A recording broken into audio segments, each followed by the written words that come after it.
Welcome to the Masculine Psychology Podcast, where we answer key questions in dating, relationships, success, and fulfillment, and explore the psychology of masculinity. Now, here's your host, world-renowned therapist and life coach, David Tien. Welcome to the second episode of the Masculine Psychology Podcast. I am your host, David Tien. In the first episode, we explored why dating tips and dating advice don't work, and how they're not only ineffective, but they can actually make things worse. They're actually dangerous. We also covered the one caveat to all of that applies to a very small percentage of people. And we went over the danger of the just the tips myth. So that was the last episode. So in this episode, we're expanding on that and moving into this point here, which is the topic of today's, which is what you need instead is the therapeutic process. Okay, we're going to be going through what that actually means. If you don't apply or go down the therapeutic road, then instead what awaits you is a lot of frustration. And you might have already been experiencing this by trying to follow all of these tips online. And one of the points I didn't mention in the last episode was that not only are these tips ineffective and potentially dangerous, but there's so many of them. The proliferation of them, the explosion of all of these tips is astounding and can be overwhelming. And I understand that this generation now that's going through dating advice online can't decide which tips to apply. And this is a whole other problem and a whole other reason why it's important not to get lost in that road of trying to just get random tips and staying at that surface level where you're just attending to surface level symptoms and not going to the deeper root issues. So that's what we're going to be covering today, that in fact, what you need instead are therapeutic processes that get to the root of the problem, that go deep enough to the source and origin of why these issues are a problem in the first place. So the bigger context for all of this is the myth of information. This myth that all you need is more information, that the thing that's lacking in having a thriving dating life or in solving your relationship problems is that there's something you don't know.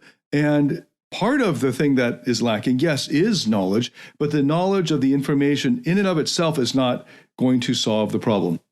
The knowledge is just the first of a dozen steps. Okay, so there's that information, but then in addition, there's application, and that came up in the last episode, that you have to apply the information, and that's often where you can see, it's like a litmus test, whether you need something deeper. And the vast majority of people, of men who are struggling with dating and relationships, will need something deeper. And they can tell right away when they try to apply the tips, whether the tips are good or not, just trying to apply the tips, is there anxiety coming up? Do you feel and sense this neediness? Are there insecurities that are coming up for you? Do you have this self-doubt and there's inner critic in your mind, in your head? Those are all point to something deeper, and information in and of itself will not solve anything. In fact, it just gets you pointed in the right path. So information and application. And then finally, what really matters is your emotions at the level of your unconscious, what's happening in your unconscious. Okay, so don't get sucked into this myth of I just need more information. It's not that you just need more information. You do need more information. You need the right information. But in addition, you need to have the emotional processing that will actually create the change that's necessary in your unconscious. Okay, so now we're going to dive into the 3 points. Got 3 points here for you.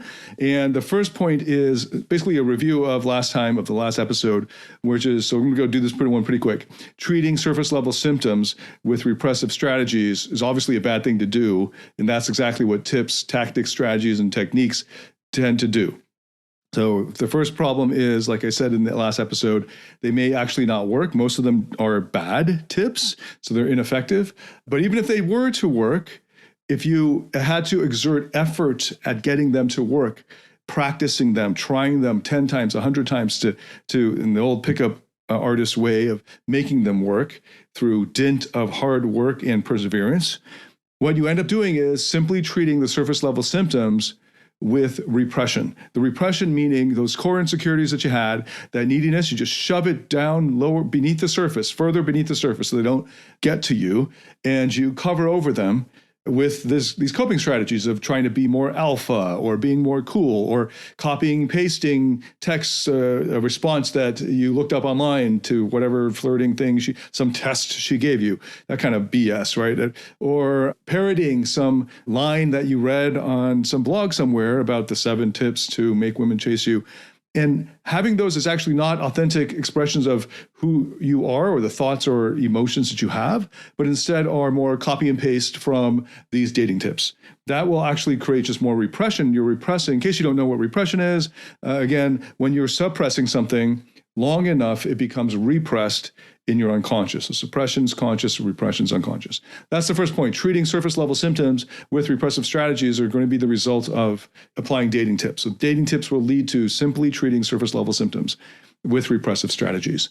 And then the second point is the thing that's being repressed that needs to be addressed is your toxic shame. So toxic shame is at the root of these core insecurities. What is toxic shame? This is a huge topic. I've in fact devoted 4 modules, or actually 5 modules, to exploring toxic shame and helping you heal from it and grow from it and explaining the roots of it and all of that in my course, Rock Solid Relationships and Masculine Mastery. This is available as part of my All Access Pass, the Platinum Partnership. So in that course, I go in depth, which is going to be something around 12 to 15 hours of material, of seminar, and meditative exercises to help you grow and heal through your toxic shame. So just real quick here, again, just as a caveat, this is just a real quick, like a very short summary. The much more detailed version of that is in that course, Rock Solid Relationships.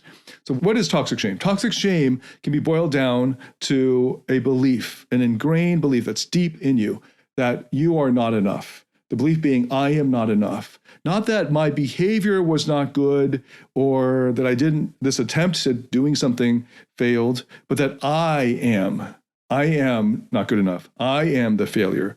It is the difference between externalizing something that could be improved versus internalizing it is that you are the thing that's the problem.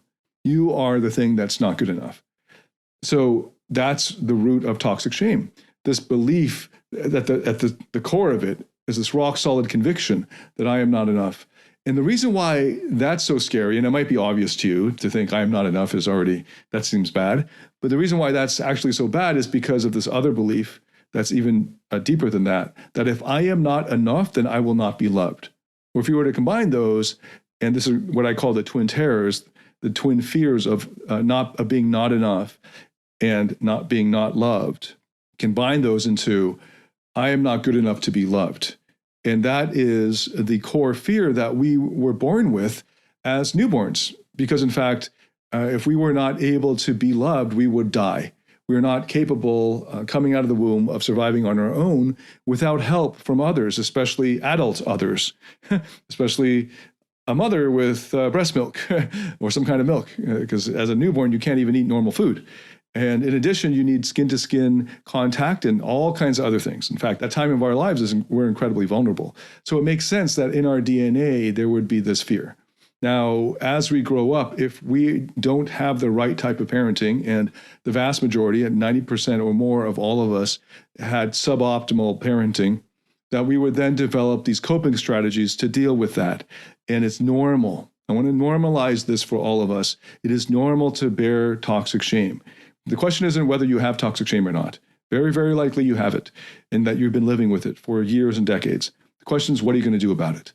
Are you growing through it? Are you in the process of healing and becoming stronger as a result? And a part of that process is accessing powerful parts of you that are seductive and can attract the right woman for you naturally. That's down the road in this process, downline. Right now, we're just getting into it, and that's seeing the source of the issue, which is toxic shame, this core belief that I am not enough, and if I am not enough, I will not be loved. And that's why it's so dangerous, because it actually relates to our survival. This feels like life and death. When you're confronted with this belief, finally, that, oh my God, maybe I'm not enough, and therefore I will not be loved. And you won't think of it probably in those words explicitly, but that's the feeling of it. The feeling will be like life and death. And you might be able to relate if you've had some teenage love and a breakup there and you experience the neediness of that, or whatever, that love relationship that you thought was the one for you and it fell apart. And you experience just how devastating that was. And if you were to see this from the outside, you probably could acknowledge this. If you see your friend in this situation, you're kind of like, I kind of get why you're so hurt, but like, dude, just get over it, man. There's plenty of women in this, plenty of fish in the sea. But it's hard for you when you're in it because, in fact, it's triggering the toxic shame that finally you have incontrovertible evidence that you're not good enough to be loved. And that rejection from that woman was enough to get you there. And for a lot of guys for whom these core insecurities and neediness are really close to the surface, or maybe there's just so many of them, or they're so strong, or the toxic shame is just so strong that just being rejected by a woman they don't even know because they just met her at a Starbucks, or I don't know, it could just be a woman that you smiled at on the street. That rejection from that stranger could trigger the fear, this primordial, almost toxic shame core belief that you're not enough. And if you're not enough, you won't be loved. So that's the second point, that these issues in dating, the problems in dating and relationships, if you go and digging far deep down enough, you're going to hit toxic shame at the bottom. And you can boil it down to the core belief that I am not enough and I will not be loved if I'm not enough. And that leads to the third point. So this toxic shame that we developed, and I haven't gotten into, there's a lot more to say about toxic shame, and I'm tempted to go there, but I'm just going to, in the interest of time and just pointing out to you, I go in depth on this in Rock Solid Relationships and lead you through, in multiple modules, meditative exercises to heal and grow from this.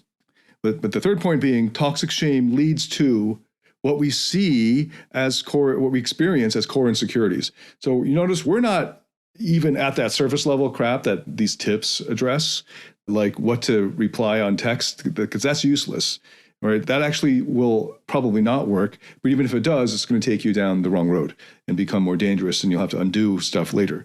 We're already way down beneath the surface of what everyone else, the level that everyone else is doing their analysis on. So toxic shame way down below leads to core insecurities, which you probably have experienced.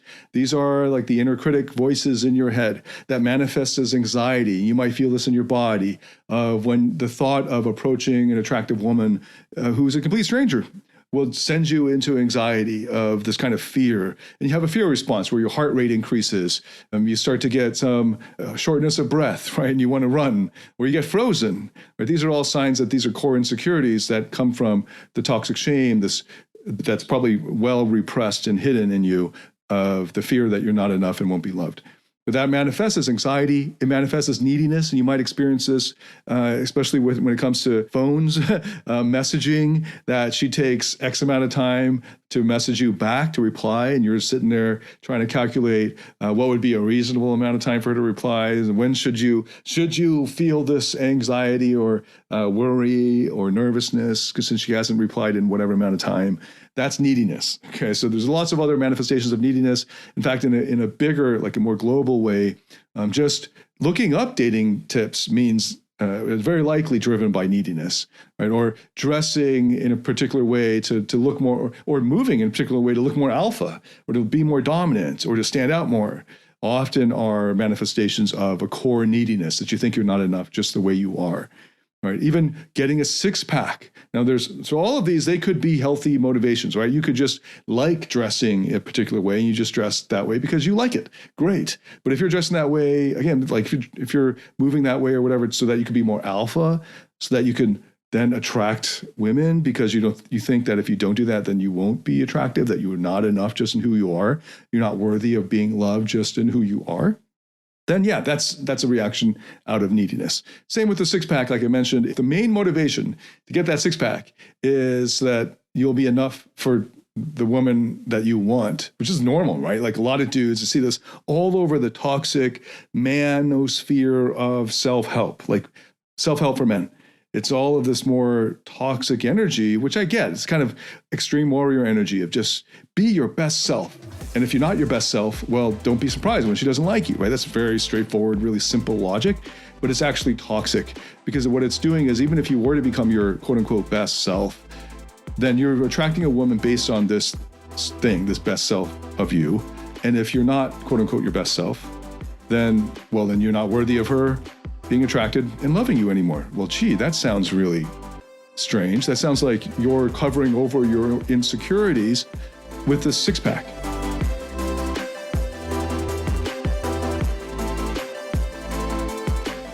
Do you struggle in your interactions with women or in your intimate relationship? Are fear, shame, or neediness sabotaging your relationships or attractiveness?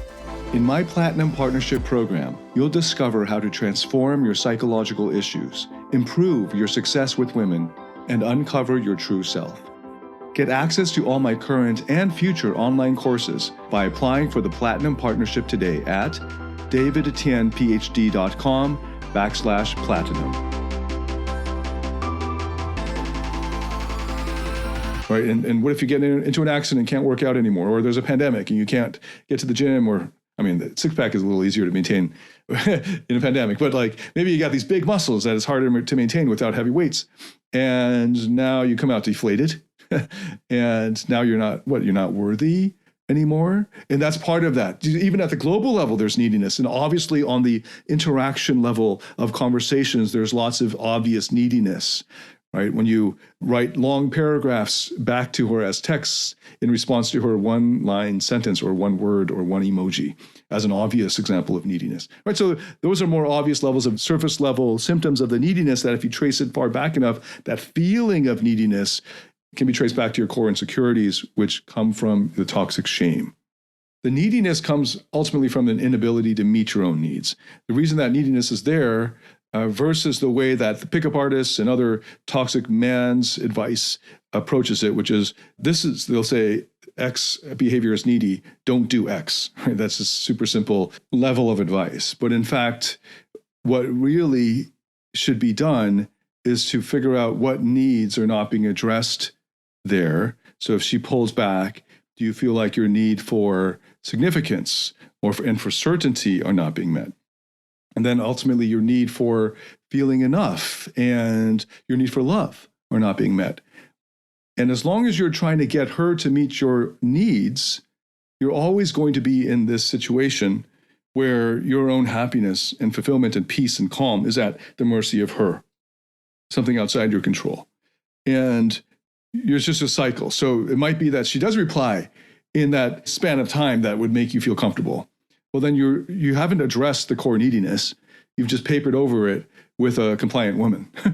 And instead, what you need to do is to discover the needs that are unmet by you and then learn how to meet your own needs. That comes down the line, but that's part of the therapeutic process, understanding your needs and then learning how to meet them yourself.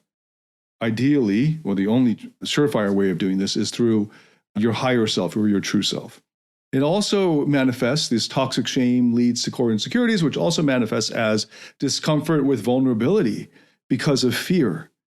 Right? The fear that something will happen that will prove to you that you're not enough and that you won't be loved, that will confirm your fears, that you'll confirm the core beliefs around toxic shame.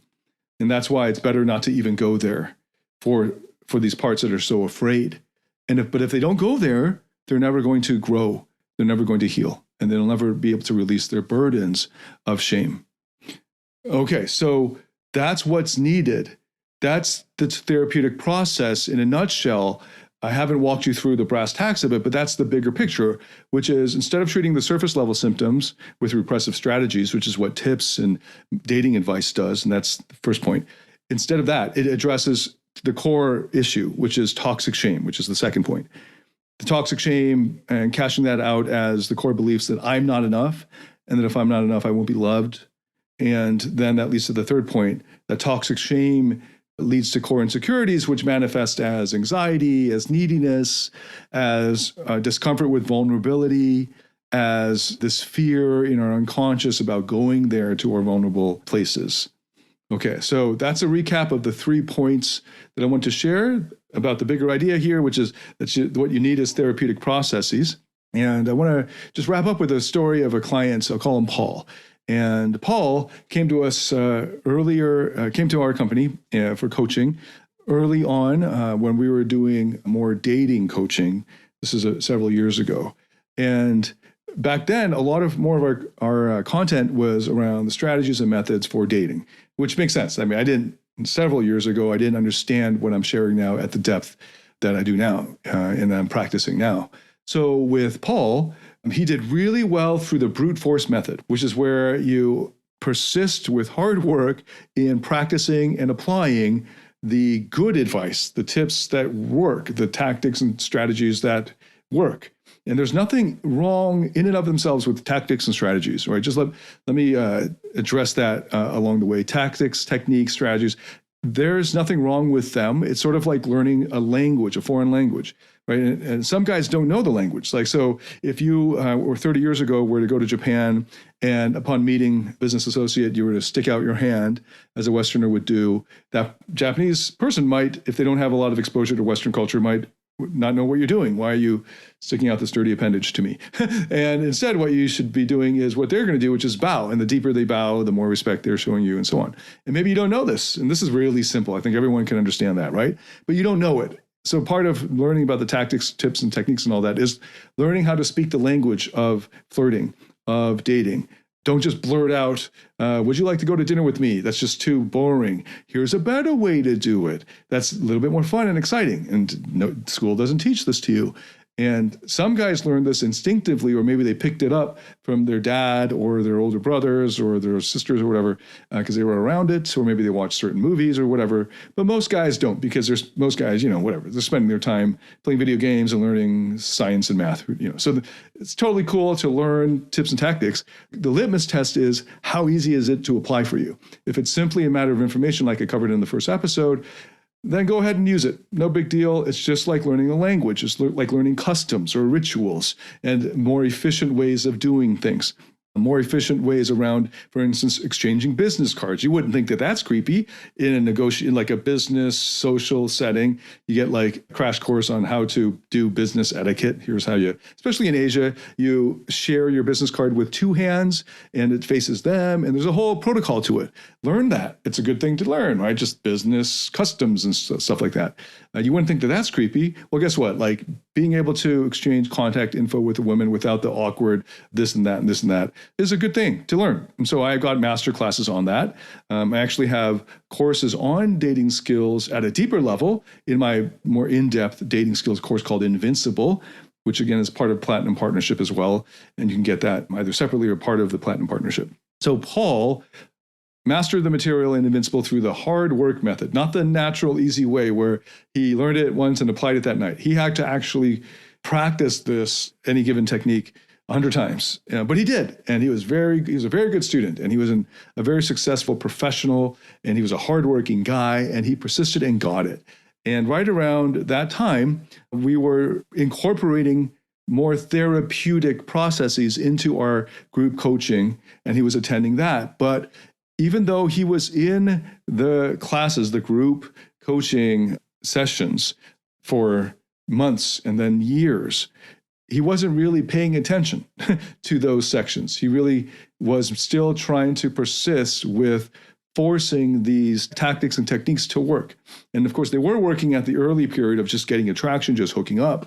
But then once he got into relationships and now emotions and attachments were getting, entanglements, as we say now, were getting involved. It was getting a lot messier and more difficult for him to manage. And as I was saying, I had to have a coffee with him where I just said point blank, you are not listening to what I've been sharing in these private coaching groups. Why is that? And we went over the therapeutic process. So I had it like just right in front of him, no mistake about it. And it turned out he was very uncomfortable with feeling sad. He was saying, when I explore and listen, and when I listen to what you're sharing, and I explore these issues with you in the group, and we could do these meditative exercises, I get really sad and old memories come up, and I don't want to, memories about my deceased mother and our family, I don't want to go there. I don't want to deal with those. Like, okay, so now I understand the issue, right? So he's very uncomfortable with his vulnerability. Because of that, he's not growing. And this therapeutic process takes you to the root of the matter. And if you just want to stay at the surface level, just dealing with surface level symptoms, well, that's all you're going to get. You're going to get surface level change in your life. And then when you get further down the road in life, where you want to be in a love relationship or you want to have intimacy, you will then have problems. Right? And part of the problem was that he had been relying so much on these surface level hacks and things like that, that it had created like crusts to his barriers, like they had crusted over to get to his vulnerability. And he had to now dig and crack through all of these layers that he had accumulated through depending on these false selves, or actually these personas that he created, to get rid of all of these coping strategies that have been keeping him away from his vulnerability. So I helped to support him through getting a good therapist for him and encouraging him through that hard process of that first year or so of that work. And he's still in that process of growing, but I can report back that he's in a much better place, has had a thriving relationship so far, and is on this path of growth. So a big part of his growth process was seeing that thing he's been avoiding, that direction that he's been afraid to go to, is exactly the way that he has to go in order to get that healing. So part of the issue, though, was that it took a lot more time for him because of those years of not going there. Even though he was in a small group of, sometimes the groups were as small as like a half a dozen guys, he was still just sort of fading out. He was just, I think he was daydreaming while we were doing our exercises and sharing, and he was not listening. And I could see in his eye contact, his kind of eyes glazing over and that sort of thing. And it took a whole other approach. And it then took years of therapy on a weekly and sometimes twice a week for several months to be able to get to the root of the matter. And I want to help you to save that time, also to save the money of like $200 or so, $300 an hour that it would take of years of therapy. And I understand if you think, oh man, that's really slow. I want to encourage you to do that, but to speed it up, to really accelerate your breakthroughs, I've got a whole library of online courses that directly relate to this. And that's a big part of my work of just experimenting and just a laboratory of figuring out, how do I get this transformation for these guys in the most efficient way possible, in the most effective way possible, in the shortest amount of time. So if you're interested in that, go check out our online courses. The Platinum Partnership gives you access to all of them and all future courses. So that's a great option for you to explore. But you can also dip your feet in and test with some of the smaller courses. Okay, so that's today's episode, that what you need is therapeutic processes. In the next episode, I get into how. Okay, now I assent to the fact that what I need is therapeutic processes, but how do therapeutic processes work? What are the actual steps? What is it that we actually do in therapeutic processes? That's what I cover in the next episode. So come back to the next episode to get that. And if you liked this episode, spread the word, share the link with your friends. Really appreciate that. Also, let me know any thoughts that you have about this episode or the last, and the podcast overall. Thanks so much for listening, and I look forward to welcoming you to the next episode. Until then, David Tian signing out.